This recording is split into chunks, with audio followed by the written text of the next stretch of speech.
Welcome everyone to another episode of our real estate analysis show that Brian and I are going to be putting together. If you haven't already caught one of our past episodes, please go back, check it out. We analyzed triplex on that episode, which was very educational. It was a little bit longer format than what we wanted, but we provided a ton of great basic information to get a lot of people started with simply just understanding terms and how real estate analysis works. So here we have a new format that we're going to be trying, and I think let's just jump right into it. Yeah, just to add a couple of things, we know that we both have a tendency to talk a lot, so we're going to try to keep our various topics that we talk about to 5 minutes. So if you start to hear us talk a little fast, it's because the clock is running out and we got to get our point across. We've got a timer now, so Yes. This is going to be very interesting. Yes, and it's not because we're about to start a brawl or match. You know, that might get us better ratings, but It is a boxing ring. Yeah, this is just so that we can cut it short. Well, we might get into a boxing match later. That might get ratings up. Yeah, I'm down for that.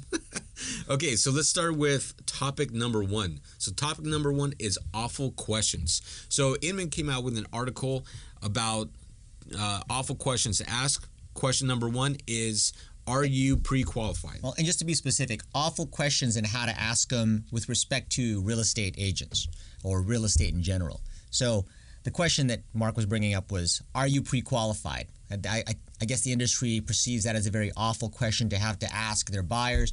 And again, we're going to address these different things, Mark.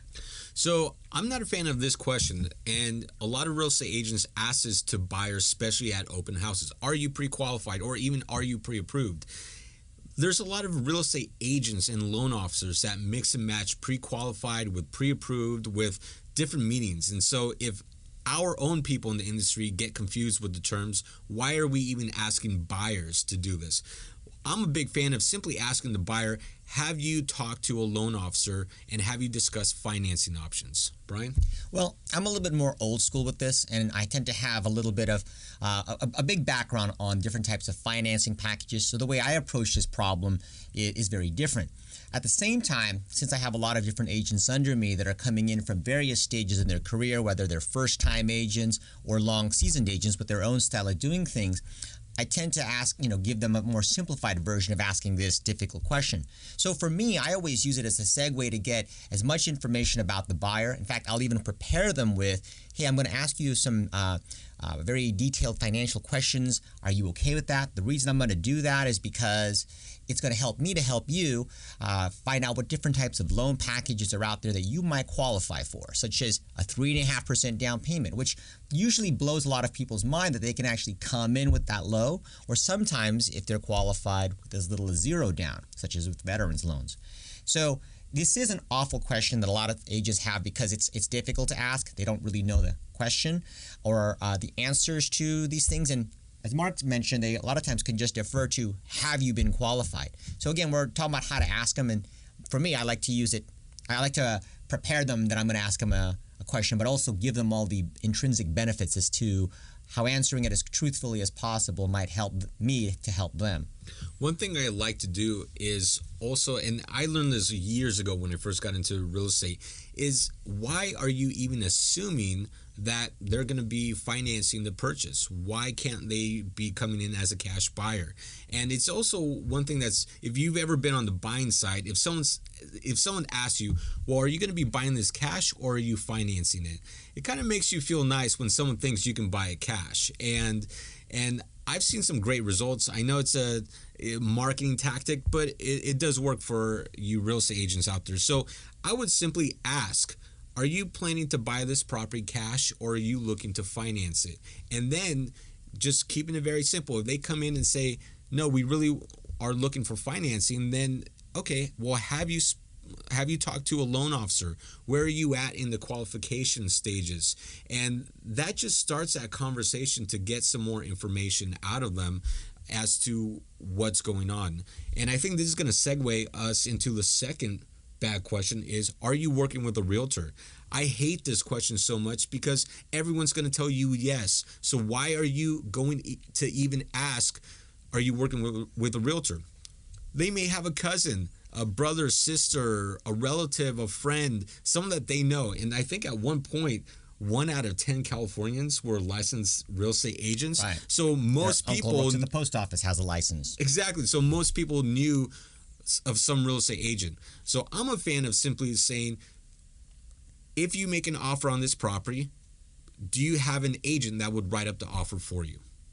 And again, just to kind of wrap things up, because we are beginning to run out of time, those are actually questions I'm on the polar opposite of. I like to always ask, are you committed to an agent? And then kind of explain to them the differences between whether they're working with an agent or not. That way, it just kind of doesn't waste my time and doesn't waste their time. And a lot of times these days, buyers are more savvy, so they'll let you know up front if they do have an agent. And if they don't tell you up front, then it might be a good idea, in my opinion, to ask. At least this is what I've always done. So, and I think with that, we need to go on to the next topic before we ramble on just too long, which we never do. Let's go to the next one. Okay. So next topic is Keller Williams ghost agents. Oh, and there's our bell, so we beat the bell. Wow, we beat the bell. By like 5 seconds. Mm-hmm. So Keller Williams ghost agents. So if you haven't heard, Keller Williams has about 119,000 agents on their roster. I was shocked by that. In fact, I felt a little bit better about my ghost agents that I have to worry about, which I'll get into from my perspective in a sec. So let's explain a little bit what ghost agents are. Ghost agents, basically on your roster, are agents that don't sell real estate or maybe have passed away, or for whatever reason are not really involved with the company. And for the benefit of the audience, when he's talking about roster, every agent has to work under a broker, and in fact, even many brokers will be broker associates under a managing broker. And so the Department of Real Estate keeps this roster of the responsible or managing broker and the agents that they're in charge of. And so this is the specific roster or role of agents, of which some agents might be ghost agents that we're referring to.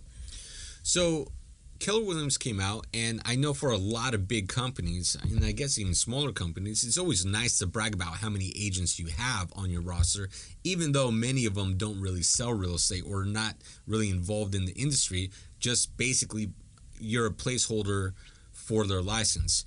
So Keller Williams announced that they are going to do a ghost agent purge and basically go through their entire roster and get rid of the agents that should not be on that roster. So is that good or is that bad?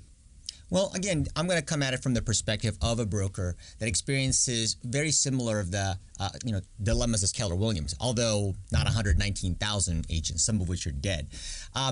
From my perspective, I've got anywhere from 10 to 15 agents, and then in addition to that, broker associates that are working with me at any given time. I've had as much as 80 agents at one time. And real estate's kind of a bit of a revolving door. All brokers are hopeful when they recruit that agent who's just passed their real estate license for the first time about all the different things that they might be able to do and be successful and productive in the business. And so from my perspective, a lot of times I'll see agents who've gone through training but never show up to the office and then wonder why they never have a sale, or they come to the conclusion they're just not cut out for this, but then they keep their license there just in case their relative, decides they want to buy a home. They might work at another job, but this is their side gig, and they tell you that they're gonna close a deal soon and they're gonna get back in the action. In fact, again, this is my personal experience. So that being said, many times when I have some level of communication with an agent, I'll kind of hold out on cutting them from my roster, but I also have to kind of mitigate that with the exposure that I have as a broker and the risk that it increases on my errors and omissions. Because the more agents you have under you, the higher your errors and omissions can be. This is an expensive business. I tend to purge my list a little bit sooner than later, but I also get a little bit of an attachment, so I kind of keep them on a little longer, but I don't necessarily do it for show. Which I guess was a big issue with Keller Williams, just to make it look like there's a larger office there than there really might be. Well, a lot of big brokers do that. I mean, it comes down to a bragging right and also a way to recruit agents. But I think what Keller Williams is doing is a very smart move, because by them announcing that, hey, we are acknowledging that we do have a lot of ghost agents and we're going to get rid of them, I think they're doing a good step in full transparency, and I think that's something that Keller Williams is really trying to push forward. Now, for me, as far as being a broker, I'm a big fan of hiring fast and also firing fast. And so I think the keeping agents on board as ghost agents simply for the numbers, I think that might be very old school mentality and old school marketing if you want to use those numbers. But in this day and age, we can pull up data, we can see what other agents are selling, and we can identify what actual offices and brokers are really selling as a company. And so we're able to see the production of various brokers and various independent companies. And I think that's just an old school marketing tactic that doesn't really work. And so coming from a broker point of view, you have resources that you have to, you're spending money and time on various resources just simply to keep some people on board. I really think if you just narrow it down, and you know what, in fact, there are some agents that don't sell a lot of real estate, but I think they should be purged by most brokers, because and I know they might not know exactly what they're doing and are going to get in trouble some way or another. Yeah, because all it takes is for one bad transaction to happen, and all of a sudden you've got a big problem as a broker. That's going to cost you more than what it costs you to keep that one agent on board. There's our time. So let's go to the next section. We're going to wrap that up, and hopefully that was helpful to some of you. So the next topic we have is, and this is a nice hot topic that we can go on and on for, marijuana legalization and the real estate industry, specifically commercial real estate. Mark, before I jump into this, what are your thoughts? Marijuana and real estate is getting very interesting because from a property management perspective, there's the number one thing that we're seeing is owners coming to me and asking, well, if I can say no to smoking tobacco, can I say no to smoking marijuana? And of course, then the next question is, well, if I can I say no if they have a medicinal card? And so that's a really hot topic in property management. Another issue you also see is the market changes and the trends that we're seeing with bigger and bigger companies jumping into the marijuana industry that are now looking to buy real estate, that are looking for warehouses to lease out so that they can create their own growing distribution centers. And I think between those two are the biggest issues, right? Yeah, no, definitely. And as a matter of fact, I've been doing this 28 years now, and sometime back in 2010, which was like 8 years ago. Again, I'm not an advocate of marijuana. I've never used marijuana, but for those of you who don't know, I actually went out and got a degree from Amsterdam University, which was a marijuana or cannabis university. No one's going to believe you never tried it with that degree. Right, I'm sure. Now, the main reason I went ahead and got this certification back in 2010 was because, one, the market was very depressed between 2008 and 2012.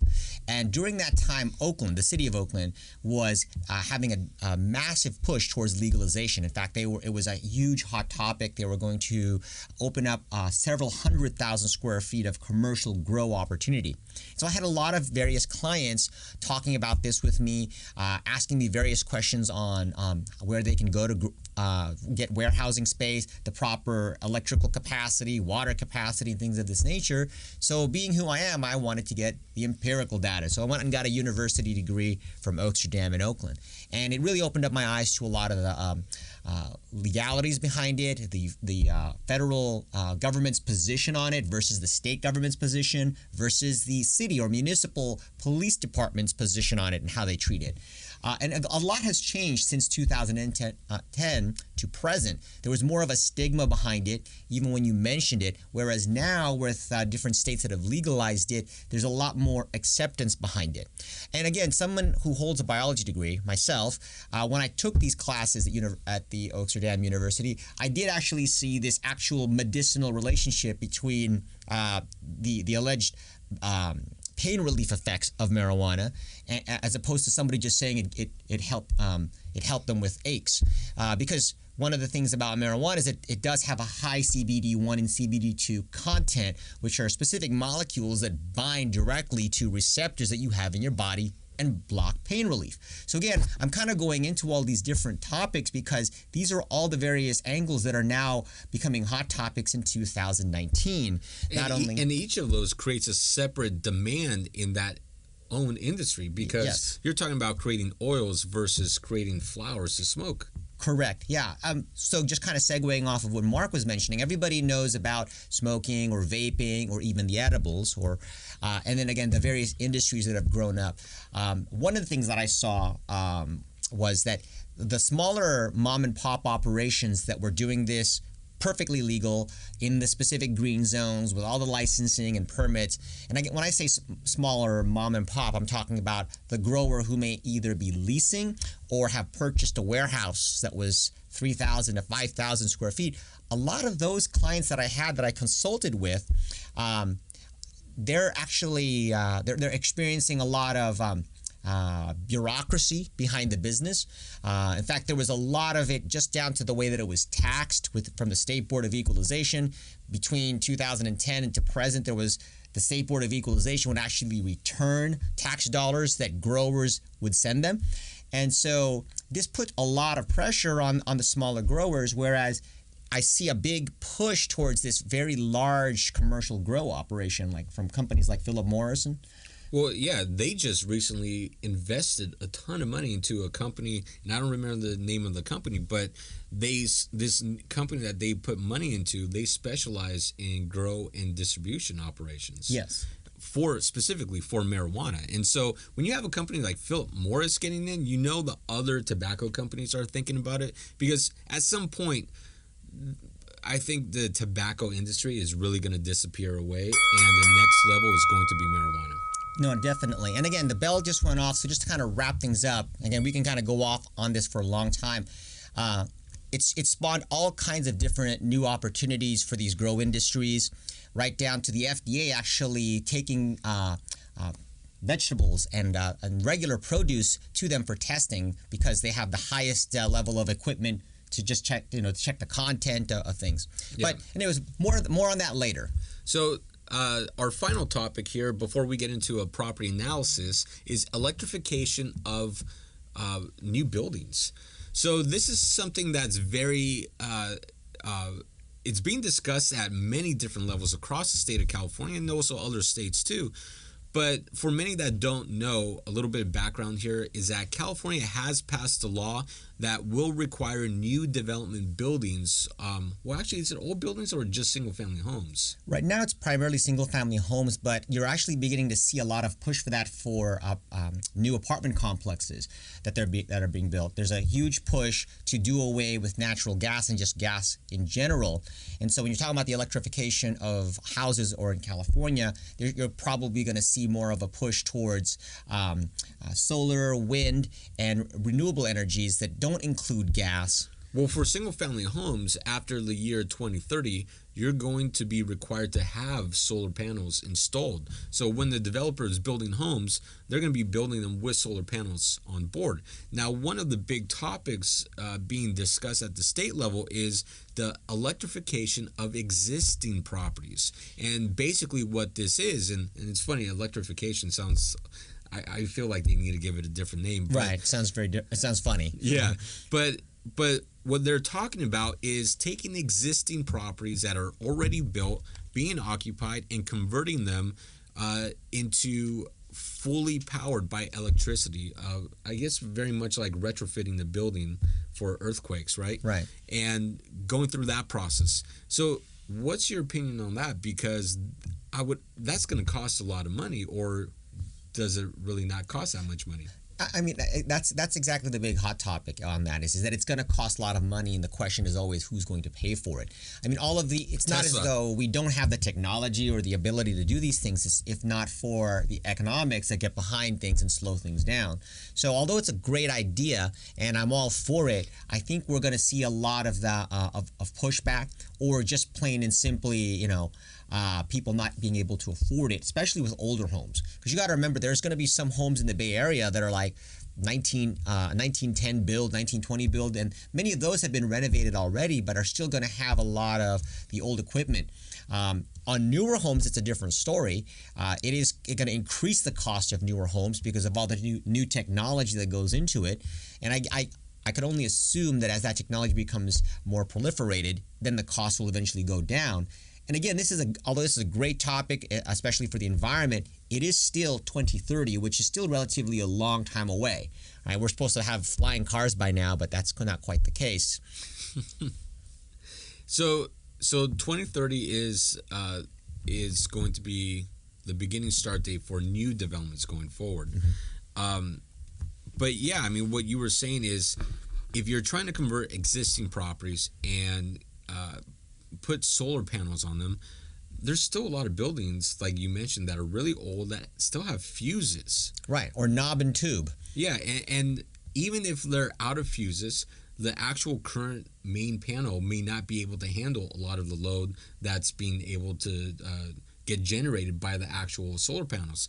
And then you start to get into issues of, well, where's all this excess power going to go? If all of a sudden every property has solar panels, which I guess would be good, because all that can be funneled right back to a company like PG&E for them to then distribute out to other buildings. Well, except for that right now PG&E is undergoing bankruptcy, and then PG&E actually is because I put solar on the building, I put solar on my home, and I think, although that was a great idea to send the energy back to PG&E and get reimbursed, PG&E is actually, I think, now fining certain people once they exceed a certain limit of. Yeah, they have a very weird formula or algorithm on how they calculate that. But one of the other options is to get a battery storage for your own place and store it there. I mean, I'm a fan of Tesla and their battery and their solar panel roof. In fact, they're promoting that right now, where Tesla has a battery that would store excess energy so that you could begin to get off the grid between the solar or the energy that's generated from your solar panels on your roof to just powering your everyday regular electrical expenses, so to speak, or electrical power needs, but having a battery right on the house that saves up and creates a reservoir for electricity when the sun goes down or when there's clouds in the sky and you're not generating as much power from your solar panels or your wind as you might normally be. And with the Tesla batteries, you can attach, I believe, up to 4. It's pretty impressive. And I love their roof, but the roof is like $80,000. You can get a new roof for like $30,000. Right, exactly. So hopefully the prices of that will go down. It'll be an interesting stretch to get there. Okay, so for our last segment, what we want to do is do an analysis on like an actual investment property. Again, just to remind everyone that if you have a property that you would like for us to analyze for you on the show, just email it to us, reach out to us, send us a comment, hit us up on the DM. Whatever way you want to reach out to us, give us the address to your building. We'll contact you. We will need some information, but then we will analyze the property on the show, and we can keep your info confidential. So what property are we going to analyze today, Brian? Well, today we're going to analyze a 8-unit building. Again, this is greater than 5 units, so now we're going to be underwriting it or reviewing it from a commercial loan standpoint. And regardless of whether or not it's a 1 to 4 unit loan, like a house loan or a duplex loan or a commercial loan, whenever you're looking at any type of investment, it's important to kind of understand what denominators or what makes an investment a good investment, right? So, of course, whenever I break anything down, I like to look at it from a capitalization rate standpoint first. So here we have an 8-unit building in Vallejo. Now, the majority of the value add on this has kind of been taken away because I did a little bit of history on the property. It's a really gorgeous property, and you can tell from the pictures that it's renovated. In fact, when you go to the property, you'll notice it's been renovated. And these are townhouse-style units, right? They are townhouse-style units, yeah. In fact, what I always like to do is pull public records and get a little bit of a background as to what the owner owns or owes on the property. And so in this particular property, I noticed that the loan was about $1,375,000, and its original purchase price was $950,000. So for those of you wondering why that's important, it explains that this was a construction loan. The property was purchased by the current owner, renovated. They put roughly $350,000 into the property in renovations. And again, I've toured the property, and those renovations do show. So now they're asking or reselling the property. So it's kind of like one of those fix or flip projects, except on apartment buildings. And they're asking a price of $1,995,000. Well, how do I know if that's a good investment or not? Right? So earlier I talked about cap rate. Cap rate is the return on your investment if you bought this building all cash. So in this case, $1,995,000. You took its actual rental income, which is $15,385 a month, which annualizes to $184,620 a year. Now, for those of you that are not super familiar with the Vallejo market, there are 2 bedrooms on the market right now, like 2-bedroom apartments going for about $1,800. Some apartments even get up to $2,000, $2,100, depending on very unique circumstances. We have a building we manage where these there are 2-bedroom apartment units with large balconies that oversee the water. They're pulling in about $2,250 right now, as far as 2 bedrooms in Vallejo. These are townhouse style units, completely different. Do they have garages also? They have carports. And the rents on here are about $1,895 to $1,950 per month on the average. And all totaled up, it's about $15,385 a month. And there is a little bit of room on that to go up in rent, as Mark pointed out. There are some units in Vallejo renting for as much as $2,100, $2,250, right? Now, whenever you underwrite or evaluate a property as to a good investment or not, I always recommend you use the actual rents in your calculations. And then you also take into consideration different rent control laws in the area, whether or not you're restricted to the amount you can raise, while also looking at the overall market as to what you can realistically raise the rents to the next year and the year thereafter, because this will all go towards increasing the value of your property. Remember, income property is valued, meaning it goes up in its original price based upon the greater income that it might make in the future, as well as the current income it makes now. So that all said, when you take that $15,385, you annualize it to $184,000 a year, what you need to do next is take into consideration the expenses. You never use the 100% of the rents you're collecting. You always take a vacancy factor. So in this case, for underwriting purposes, we take 5% vacancy, so we only use 95% of that future income. So, quick question, because I've had this question from several people, is why use only 5%? Would it be smarter to be more conservative at maybe 10% vacancy? And that's a very good question. So it depends on the area or the MSA that you're in. Different parts of the country, you would use 10%. In the Bay Area, you always want to check with what a lender would use, because, and I've had this argument with different brokers. Some will argue that the vacancy in the Bay Area is only 2% or 3% in the area. And although that might be true, at the end of the day, unless you're going to buy the property all cash, or that you're going to rely on that being the consistent vacancy factor forever, then always defer to what the lender is using. So the Bay Area right now, lenders are using a 5% vacancy factor. And again, this is important when using 5 units or more versus a house. On a house, lenders will actually use 25% vacancy factor. Again, you got to take the difference between a single unit that's generating income.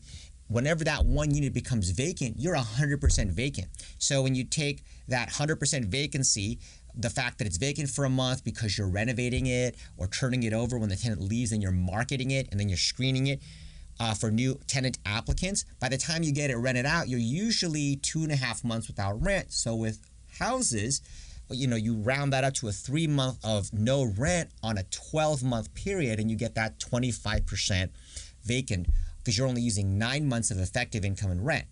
Now on 5 units or more, or in this case 8 units or higher, then you just use that vacancy factor of whatever the prevailing market is bearing, be it 3, 5, or what the lender will give, right? So we're using 5% here because that's what the going vacancy rate is that lenders will use to determine how much loan this property can support. Again, the probability that that property becomes 100% vacant is pretty low. Same reason why banks will loan on construction that's 100% empty to start, since it hasn't been built yet, because they're banking on the fact that it will be. So once you've taken that vacancy factor and decreased the amount of rent that you are normally working with, you're going to take into consideration all the usual suspects of monthly expenses. Again, that's important because you're talking about things that are specific to the property. In this case, we're just talking about utilities of water, garbage, and electricity. Now, this might very much differ from other apartment buildings in the country, like say in the state of Maine or in New York, where you might have additional cost that are seasonal, like snow shoveling. Then you, of course, you got to take into consideration the landscaping, because if the property, and you can see from the pictures that it is manicured, it doesn't have an elaborate landscaping job, but it's got some very low it's very low maintenance. Yeah, low maintenance plants and a lot of mulch. So there's probably going to be mainly just groundskeeping, because people litter.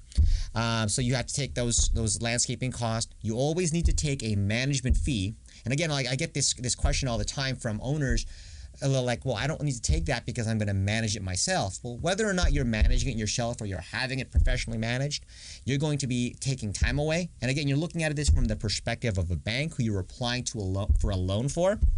They're not going to manage it if they have to take it from you. So they always apply a management fee, in this case 5%. And then, repair reserves, because things break, and then a capital improvement reserve, which is different from a repair reserve. Banks will also require you to set aside money annually in savings for those big capital or big improvement costs, like a roof. Now, one thing I do want to mention for capital expenses, I'm looking at photos of the building, and I see that there's 3 walkways from the parking spaces to the actual front door entrances. Why I'm pointing this out is that many people don't know that there's now a new law in California that kicks into effect January 1st of 2025, which requires mandatory inspections every 6 years of any walkways or balconies, patios, anything over 6 feet tall. These will qualify. So this is something that's good to know. This is something that you would have to then consider in besides just commercial lending underwriting, but when you're running your numbers in order to determine if this is a good deal, you're going to have to take into consideration that you're going to have to do actual damage on the actual inspection, because it's one of those, I forget the actual term, but you have to damage the balcony in order to inspect it. It's kind of weird. Oh, but they probably have to poke through the wood to make sure it's not dry rotted. Correct. And you have to do 15% of it, 15%, and then you have to patch it up. So it will get costly, assuming there's no repairs. Even more costly if there are repairs. And then now going down the list of additional expenses, a correct calculation for property taxes. I always encourage people to look up the ad valorem rate, and not just to rely on the rule of thumb of 1.25, because that number can swing wildly through the Bay Area from like 1.01 to 1.25 to 1.36. On next week's episode, we should show people how to look that up. Yeah, no, that would be a great idea. And then, of course, a proper insurance, annual insurance. So once you've taken away all those expenses, you're left over with the net operating income, which is the income that you have, but before you make a mortgage payment. Now, a lot of times I always tell people this. When you think of mortgage payment, you should not think of principal, interest, taxes, and insurance, or PITI, because when you underwrite buildings, you've already taken out the taxes, or the T, and the insurance, which would be the I, and you're just looking at mortgage payment strictly from the principal and interest standpoint, and that's what you're deducting from what's left over. But when you take your net operating income, which in this case would be $121,462 a year, and you apply that to the asking price of $1,995,000, I get a cap rate of 6.09, or a return of 6.09. And again, from investment standpoint, that's actually a pretty good start return when you're looking at real estate. And the reason you would conclude that would be is, well, if my money was sitting in the bank, what would it be earning? If it was sitting in a mutual fund, what would it be earning?